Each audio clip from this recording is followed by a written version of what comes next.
بسم اللہ الرحمن الرحیم۔ محترم ناظرین، السلام علیکم۔ نبی کریم حضرت محمد صلی اللہ علیہ وآلہ وسلم کا یوم ولادت مختلف علماء کے مطابق 8، 9، 12 اور 17 ربیع الاول ایک عام الفیل بیان کیا جاتا ہے، لیکن زیادہ تر علماء کا اجماع 12 ربیع الاول پر ہے۔ عیسوی سال کے مطابق یہ تاریخ 20 یا 22 اپریل 571 عیسوی بنتی ہے۔ جس وقت حضور اکرم صلی اللہ علیہ وآلہ وسلم اس دنیا میں تشریف لائے، اس وقت قمری مہینے یعنی محرم، صفر، ربیع الاول وغیرہ تو تھے، لیکن سالوں کی اسلامی تقویم کا نظام نہیں تھا۔ چونکہ اسلامی تقویم کا نظام نہیں تھا، لہٰذا کسی بھی بچے کی پیدائش کو بیان کرنے کے لیے کہا جاتا کہ فلاں واقعہ کے اتنے عرصہ بعد فلاں بچہ پیدا ہوا۔ عام الفیل کا مطلب ہے ہاتھیوں والا سال۔ یہ وہ سال ہے جب یمن کے بادشاہ ابرہا نے ہاتھیوں کے لشکر کے ساتھ خانہ کعبہ پر حملہ کیا اور اللہ تعالیٰ کے بھیجے ہوئے ابابیلوں کے لشکر کے ہاتھوں ابرہا اور اس کے لشکر کی تباہی و بربادی ہوئی۔ علماء کے مطابق اس واقعہ کے 45 دن بعد حضور اکرم صلی اللہ علیہ وآلہ وسلم کی ولادت ہوئی۔ یہاں پر آپ کو یہ بات بھی بتاتا چلوں کہ ہجری سال کا آغاز کس طرح ہوا تھا۔ حضرت عمر فاروق رضی اللہ عنہ کے دور حکومت میں ان کی دعوت پر تمام صحابہ اکرام 30 جمادی الثانی 17 ہجری بروز جمعرات مسجد نبوی میں جمع ہوئے۔ آپ نے اسلامی تاریخ و سن کی اہمیت پر ایک عظیم خطبہ دیا۔ اس وقت دنیا میں 4 طرح کی تاریخیں مشہور و معروف تھیں۔ قمری تاریخ یعنی چاند کے حساب سے تاریخ دیکھنا، عیسوی تاریخ جس کو انگریزی تاریخ بھی کہا جاتا ہے، تاریخ عبرانی جو کہ یہودیوں کی تاریخ ہے، اور تاریخ جولیانی۔ حضرت عمر نے فرمایا کہ اسلامی سال چاند کے حساب سے ہونا چاہیے۔ اب یہ بتائیے کہ اسلامی تاریخ کی ابتدا کہاں سے ہونی چاہیے؟ بعض حضرات صحابہ رضی اللہ عنہم نے فرمایا حضور اکرم صلی اللہ علیہ وآلہ وسلم کی ولادت باسعادت سے شروع ہونی چاہیے۔ حضرت عمر نے فرمایا اس طریقہ میں عیسائیوں کے ساتھ مشابہت بنتی ہے، کیونکہ ان کے سال کی ابتدا حضرت عیسیٰ مسیح علیہ السلام کی پیدائش سے شروع ہوتی ہے۔ بعض صحابہ نے فرمایا کہ جب آپ صلی اللہ علیہ وآلہ وسلم کو نبوت ملی، اس دن سے تاریخ اسلام کی ابتدا ہونی چاہیے۔ آپ نے فرمایا کہ نبوت کا ابتدائی زمانہ اسلام و مسلمانوں پر ظلم و ناانصافی کا زمانہ تھا۔ بعض صحابہ نے فرمایا کہ آپ صلی اللہ علیہ وآلہ وسلم کی وفات سے ابتدا ہونی چاہیے۔ حضرت عمر نے اس رائے کو بھی رد فرما دیا اور فرمایا کہ آپ صلی اللہ علیہ وآلہ وسلم کی وفات امت مسلمہ کے لیے حادثہ کبریٰ اور نقصان عظیم تھا، اس سے تاریخ اسلامی کی ابتدا مناسب نہیں۔ پھر حضرت عمر فاروق نے خود فرمایا کہ تاریخ اسلامی کی ابتدا ہجرت سے شروع ہونی چاہیے، اس لیے کہ ہجرت ہی سے حق و باطل کے درمیان فرق و امتیاز قائم ہوا اور ہجرت ہی سے اسلام کو فتوحات ملیں۔ اب پھر سوال پیدا ہوا کہ اسلامی تاریخ کی ابتدا کس مہینے سے ہو؟ بعض نے کہا کہ رمضان سے اسلامی سال شروع ہونا چاہیے۔ حضرت عثمان غنی رضی اللہ عنہ نے فرمایا جس مہینہ میں حضور صلی اللہ علیہ وآلہ وسلم نے ہجرت فرمائی، اسی مہینہ سے اسلامی سال شروع ہونا چاہیے۔ حضور اکرم نے ربیع الاول کے مہینہ میں ہجرت فرمائی، لیکن ہجرت کا ارادہ ماہ محرم ہی میں کر چکے تھے، اس لیے اسلامی تاریخ کے سال کی ابتدا محرم الحرام سے شروع ہونی چاہیے۔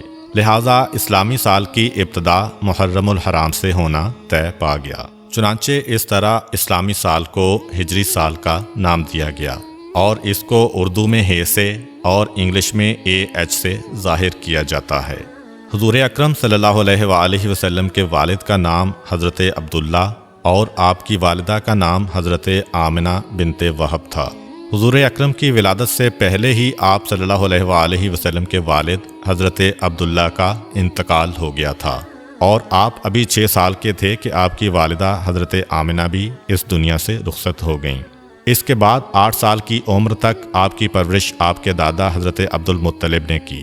8 سال کی عمر میں آپ کے سر سے دادا کا سایہ بھی چھن گیا اور پھر 8 سال کی عمر سے لے کر جوانی تک آپ اپنے چچا حضرت ابو طالب کے زیر کفالت رہے۔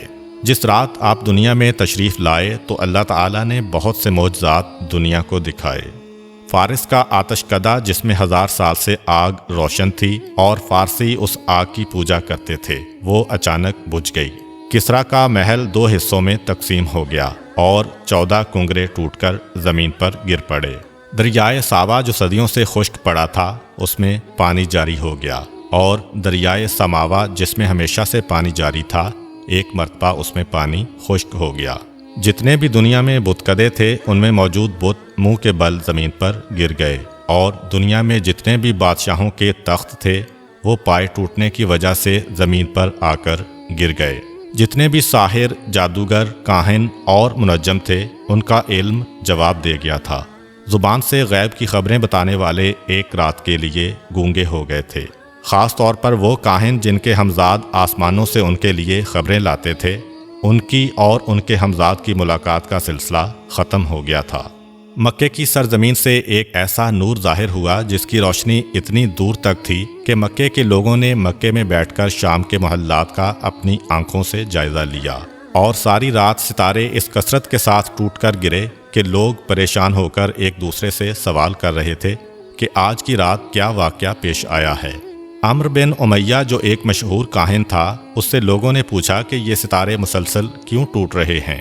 اس نے کہا، وہ مشہور ستارے جن کی مدد سے لوگ راستہ معلوم کرتے ہیں، گرمی اور سردی کے حالات پتہ چلتے ہیں، جا کر دیکھو، اگر وہ ستارے ٹوٹے ہیں تو سمجھ لینا کہ یہ رات اس کائنات کی آخری رات ہے، کیونکہ یہ قیامت کی نشانی ہے، اور اگر وہ ستارے اپنی جگہ پر باقی ہیں اور دوسرے ستارے ٹوٹ رہے ہیں تو سمجھ لینا کہ آج دنیا میں کوئی بہت عجیب و غریب واقعہ پیش آیا ہے۔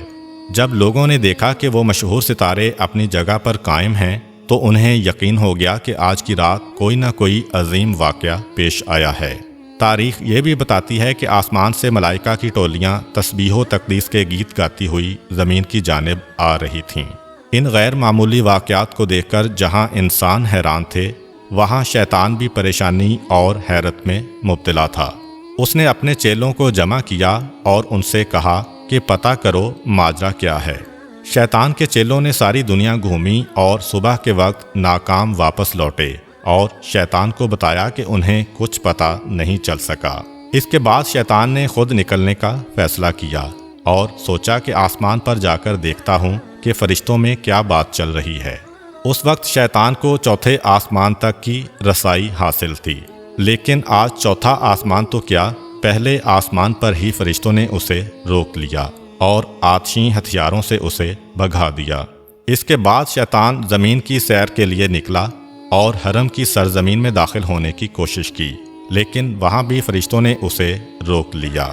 اس کے بعد وہ مکے کی پچھلی جانب جبل نور پر پہنچا جہاں غار حرا ہے، اور جہاں حضور اکرم صلی اللہ علیہ وآلہ وسلم پر پہلی وحی نازل ہوئی تھی۔ وہاں اس نے اپنے آپ کو ایک چھوٹی سی چڑیا کے روپ میں تبدیل کیا اور پھر حرم میں داخل ہونے کی کوشش کی۔ اس مرتبہ حضرت جبرائیل علیہ السلام نے اسے پہچان لیا اور اسے وہاں سے بھگا دیا۔ شیطان نے حضرت جبرائیل علیہ السلام سے پوچھا، اے جبرائیل، آج کون سا ایسا واقعہ پیش آیا ہے کہ مجھے آسمانوں پر جانے سے بھی روک دیا گیا اور اب ایک چڑیا کے روپ میں بھی حرم میں داخل نہیں ہونے دیا گیا؟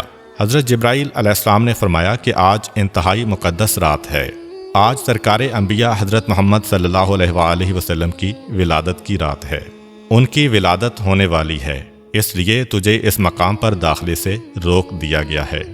شیطان نے حضرت جبرائیل علیہ السلام سے پوچھا کہ اے جبرائیل، یہ تو بتا دو کہ اس پیدا ہونے والے بچے پر میرا کوئی بس چلے گا کہ نہیں، میں انہیں بہکا سکوں گا کہ نہیں؟ حضرت جبرائیل علیہ السلام نے کہا کہ اس نور پر تمہارا کوئی بس نہیں چلے گا۔ پھر شیطان نے پوچھا کہ اے جبرائیل، کیا ان کا کلمہ پڑھنے والے میرے بہکاوے میں آ جائیں گے کہ نہیں؟ حضرت جبرائیل نے کہا، اے شیطان، رسول تو رسول، ان کے کلمہ پڑھنے والے پر بھی تمہارا بس نہیں چلے گا جب تک کہ اس کے دل میں اس دنیا کی محبت نہ پیدا ہو جائے۔ جب دنیا کی محبت پیدا ہو گئی تو شیطان اس کو اپنا غلام بنا لے گا۔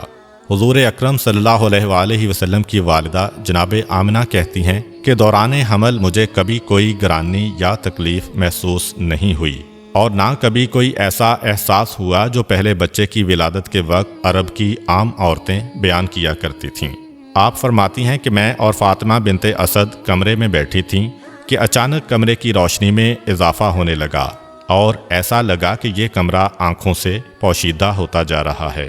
جناب فاطمہ بنت اسد یہ منظر دیکھ کر گھبرا گئیں، اپنی جگہ سے اٹھیں کہ گھر کے مردوں کو جا کر بتائیں۔ حضرت ابو طالب کو آواز دی اور جو دیکھا تھا وہ بیان کیا۔ حضرت ابو طالب نے کہا، فاطمہ گھبراؤ نہیں، یہ سارا منظر اس نور کی وجہ سے ہے جو اس دنیا میں تشریف لانے والا ہے۔ حضرت آمنہ کہتی ہیں کہ ادھر حضرت فاطمہ بنت اسد باہر نکلیں، ادھر ایک سفید پرندہ نظر آنے لگا۔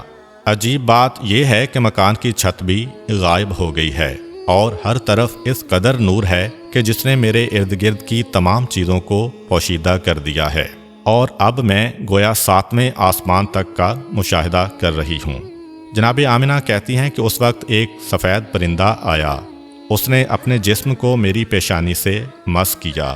جیسے ہی اس نے اپنا جسم میری پیشانی کے ساتھ مس کیا، میرے گرد جتنا نور تھا وہ سمٹ کر میری پیشانی میں جمع ہو گیا۔ جناب آمنہ نے آسمانوں کا نظارہ کر لیا اور اس کے بعد ان کو اپنا کمرہ دوبارہ نظر آنے لگا۔ جناب فاطمہ بنت اسد بھی اس وقت دوبارہ تشریف لا چکی تھیں۔ جناب آمنہ کہتی ہیں کہ اس وقت 4 عورتیں میرے پاس آئیں جن کے ہاتھ میں شیشے کے گلاس اور صراحیاں تھیں۔ انہوں نے مجھے سلام کیا اور کہا کہ ہم جنت کی حوریں ہیں اور حکم پروردگار سے آپ کے پاس تشریف لائی ہیں۔ یہ جنت کا شربت ہے، اسے نوش فرما لیں۔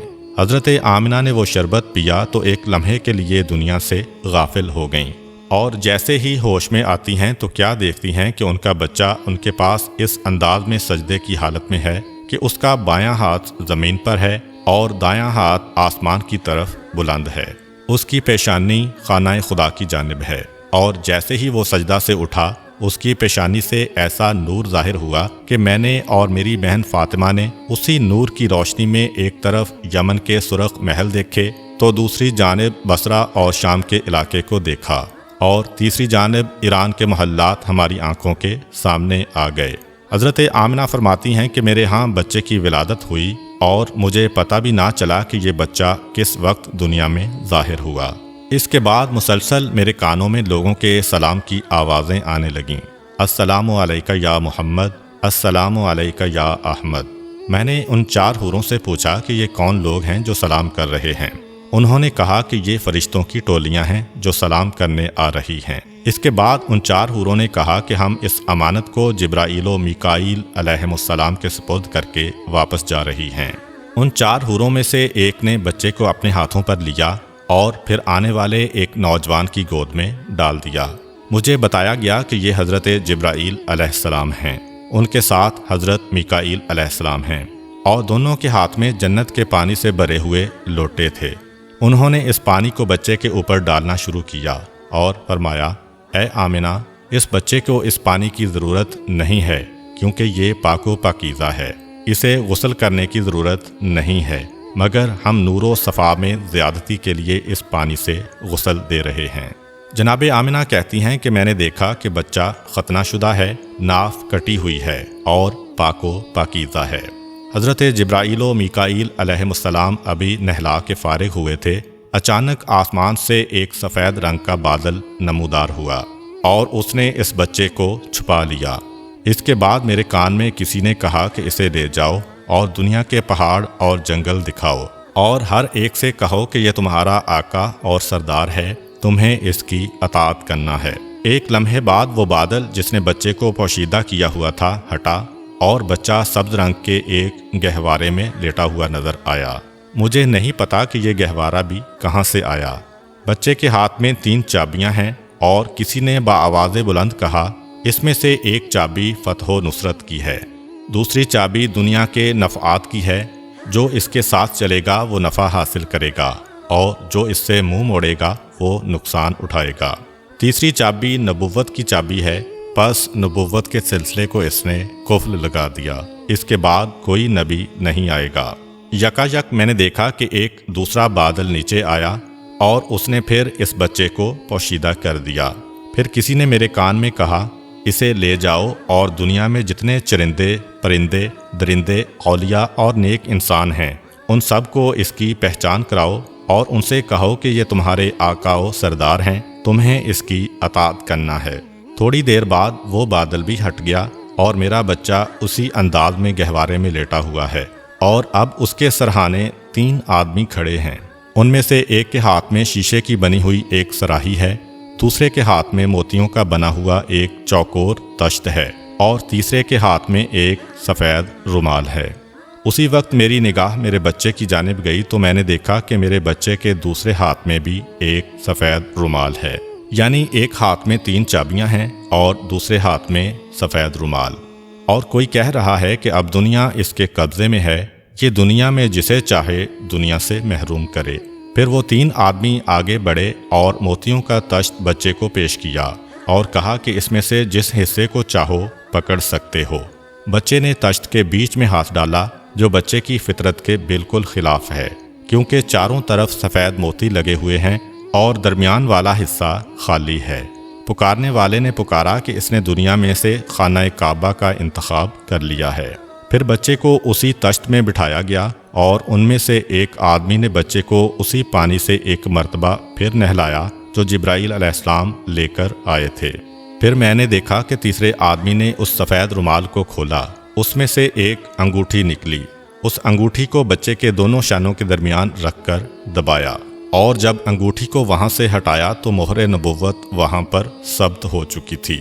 اس وقت پکارنے والے نے پکارا کہ یہ رضوان جنت ہے جو اس وقت رسول کو غسل دینے کے لیے آیا تھا۔ یکایک میں نے دیکھا کہ وہ تینوں اس مکان سے غائب ہو گئے۔ جناب آمنہ کہتی ہیں کہ اس دوران جب کہ میرے کمرے میں اس طرح کے معجزات پیش آ رہے تھے، مکے کی سرزمین پر بھی کچھ عجیب و غریب واقعات پیش آئے۔ صبح کا وقت ہے، مکے کے کافر اپنے گھروں میں آرام کر رہے ہیں اور حکم پروردگار سے جنت سے اس دنیا کے لیے 4 جھنڈے بھیجے گئے۔ پہلا جھنڈا کوہ کاف پہ لگایا گیا، دوسرا جھنڈا کوہ ابو قبیس پر لگایا گیا، تیسرا جھنڈا خانہ کعبہ کی چھت پر لگایا گیا اور چوتھا جھنڈا بیت المقدس پر لگایا گیا۔ جبرائیل علیہ السلام اس وقت جنت سے ایک قندیل، ایک شمعدان اور ایک جھالر لے کر آئے اور اسے کعبے کے دروازے پر لٹکا دیا گیا، اور پروردگار کی جانب سے جنت سے یاقوت سرخ کا بنا ہوا ایک خیمہ حضرت عبد المطلب کی خدمت میں بھجوایا گیا۔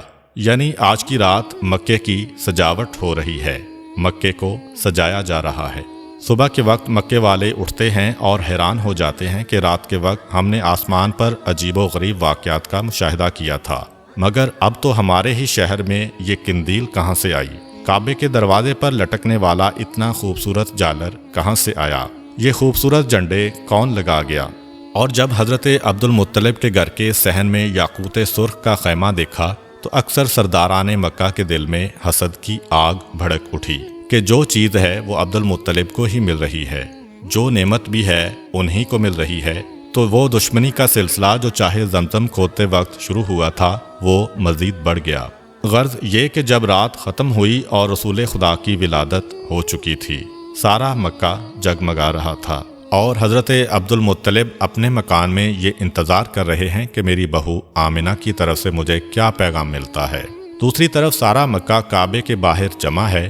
ایک یہودی عالم خانہ خدا کے باہر بے چینی اور بے قراری کے عالم میں ٹہل رہا ہے اور ایک سے سوال کر رہا ہے کہ کیا کل تمہارے ہاں تو کسی بچے کی ولادت نہیں ہوئی؟ سب لوگ اسے پاگل سمجھ رہے ہیں کہ اس سوال کا مقصد کیا ہے۔ اس نے کہا کہ میرا علم گواہی دے رہا ہے کہ کل مکہ میں کوئی بچہ پیدا ہوا ہے، تو پس بنی اسرائیل سے پیغمبری ختم ہو گئی ہے۔ یہودیوں کے لیے ہمیشہ ہمیشہ کی ذلت ان کا مقدر بن چکی ہے۔ مجھے پریشانی اسی بات کی ہے۔ وہ بے چینی سے ٹہل رہا ہے کہ میرا قبیلہ ہمیشہ ہمیشہ کے لیے ذلیل ہونے والا ہے، پیغمبری ہم میں سے ختم ہونے والی ہے۔